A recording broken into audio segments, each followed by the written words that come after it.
Ikasampung Kabanata. Ang tunay na pastol. Nagsalita si Jesus sa pamamagitan ng paghahalintulad. Sinabi niya, "Sinasabi ko sa inyo ang totoo. Ang pumapasok sa kulungan ng mga tupa nang hindi dumadaan sa pintuan, kundi umaakyat sa pader ay magnanakaw at tulisan. Ngunit ang dumadaan sa pintuan ay ang pastol ng mga tupa. Pinapapasok siya ng tagapagbantay sa pintuan at kilala ng mga tupa ang boses niya. Tinatawag niya ang mga tupa sa kani-kanilang pangalan at inilalabas sa kulungan. Kapag nailabas na niya ang mga tupa, nauuna siya sa kanila at sumusunod naman ang mga tupa dahil kilala nila ang boses niya. Ngunit hindi nila susundin ang iba. Sa halip ay agad pa nga nila itong lalayuan dahil hindi nila kilala ang boses nito." Sinabi ni Jesus sa mga tao ang paghahalintulad na ito, pero hindi nila naintindihan ng ibig niyang sabihin. Si Jesus ang mabuting pastol. Kaya muling sinabi ni Jesus, "Sinasabi ko sa inyo ang totoo. Ako ang pintuan na dinadaanan ng mga tupa.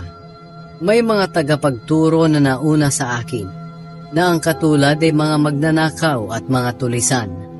Ngunit hindi sila pinakinggan ng aking mga tupa. Ako ang pintuan. Ang sinumang pumasok sa pamamagitan ko ay maliligtas. Magiging katulad siya ng tupa na malayang nakakapasok at nakakalabas ng kulungan, at makakatagpo siya ng pastulan. Dumarating ang magnanakaw para lang magnakaw, pumatay at mangwasak. Ngunit dumating ako upang magkaroon ng mga tao ng buhay na ganap. Ako ang mabuting pastol, at ang isang mabuting pastol ay handang mag-alay ng kanyang buhay para sa kanyang mga tupa. Hindi siya katulad ng bayarang pastol ng mga tupa, sapagkat ang ganitong tagapagbantay ay tumatakas at iniiwan ng mga tupa kapag nakakita ng asong lobo na paparating. Kaya sinasalakay ng lobo ang mga tupa at nagkakawatak-watak sila.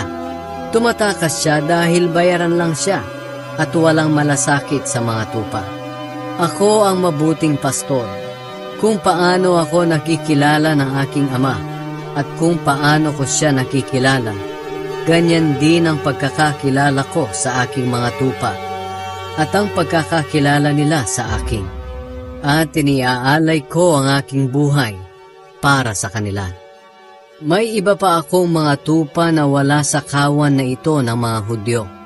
Kinakailangan ko rin silang tipunin. Pakikinggan din nila ang mga salita ko, at ang lahat ng nakikinig sa akin ay magiging isang kawan na lang na may iisang pastol. Mahal ako ng Ama, dahil iniaalay ko ang aking buhay para sa kanila. At pagkatapos ay muli akong mabubuhay. Walang makakakuha ng aking buhay, kundi kusa ko itong ibinibigay. May kapangyarihan akong ibigay ito, at may kapangyarihan din akong bawiin ito. Sinabi ito ng aking Ama sa akin." Dahil sa sinabing ito ni Jesus, nagkaroon na naman ng pagtatalo ang mga Hudyo. Marami sa kanila ang nagsasabi, "Baliw siya at sinasaniban ng masamang espiritu. Bakit niyo siya pinapakinggan?" Pero sinabi naman ng iba, "Hindi makakapagturo ng ganyan ng sinasaniban ng masamang espiritu. At isa pa, paano siya makakapagpagaling ng bulag kung totoong sinasaniban nga siya?" Itinakwil ng mga Hudyo si Jesus. Sumapit ang pagdiriwang ng pista ng pagtatalaga ng templo sa Jerusalem. Taglamig na noon, at naglalakad si Jesus sa bahagi ng templo na kung tawagin ay balkonahe ni Solomon. Pinalibutan siya ng mga Hudyo at sinabi sa kanya, "Hanggang kailan mo ililihim sa amin kung sino ka talaga? Kung ikaw nga ang Kristo, tapatin mo na kami." Sumagot si Jesus sa kanila, "Sinabi ko na sa inyo kung sino ako, pero ayaw naman ninyong maniwala. Ang mga ginawa kong himala sa pangalan ng aking Ama ang nagpapatunay kung sino ako. Ngunit ayaw niyong maniwala sa akin dahil hindi kayo kabilang sa aking mga tupa. Nakikinig sa akin ang aking mga tupa. Kilala ko sila at sumusunod sila sa akin. Binibigyan ko sila ng buhay na walang hanggan, at kailanman ay hindi sila mapapahamak.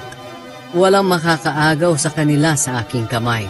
Ibinigay sila sa akin ng Ama na higit na makapangyarihan sa lahat. Walang makakaagaw sa kanila mula sa kamay ng aking Ama. Ako at ang Ama ay iisa. Nang marinig ito ng mga Hudyo, muli silang dumampot ng mga bato para batuhin siya. Pero sinabi sa kanila ni Jesus, "Ipinakita ko sa inyo ang maraming mabubuting gawa na ipinapagawa sa akin ng Ama. Alin sa mga ito ang dahilan kung bakit niyo ako babatuhin?" Sumagot sila, "Hindi ka namin babatuhin dahil sa mabubuti mong gawa, kundi dahil sa paglapastangan mo sa Diyos. Sapagkat sinasabi mong ikaw ay Diyos, gayong tao ka lang." Sumagot si Jesus, "Hindi ba't nakasulat sa kautusan na sinabi ng Diyos na kayo'y mga Diyos? At hindi natin maaaring balewalain ang kasulatan. Kaya kung tinawag niyang Diyos sa mga binigyan niya ng mensahe niya, bakit niyo sinasabing nilalapastangan ko ang Diyos dahil sa sinabi kong ako'y anak ng Diyos? Pinili ako ng Ama at sinugo niya rito sa mundo. Kung hindi ko ginagawa ang mga ipinapagawa ng Ama, huwag kayong maniwala sa akin. Ngunit kung ginagawa ko ang mga ipinapagawa ng aking Ama, kahit ayaw niyong maniwala sa akin, paniwalaan niyo ang mga ginawa ko, upang maunawaan niyo na ang Ama ay nasa akin, at ako ay nasa aking Ama." Tinangka na naman nilang dakpin si Jesus, pero nakatakas siya. Bumalik si Jesus sa kabila ng ilog ng Jordan, sa lugar na pinagbautismohan noon ni Juan. Nanatili siya roon at maraming tao ang pumunta sa kanya. Sinabi nila, "Wala ngang ginawang himala si Juan, pero totoong lahat ang sinabi niya tungkol sa taong ito." At marami sa mga naroon ang sumampalataya kay Jesus.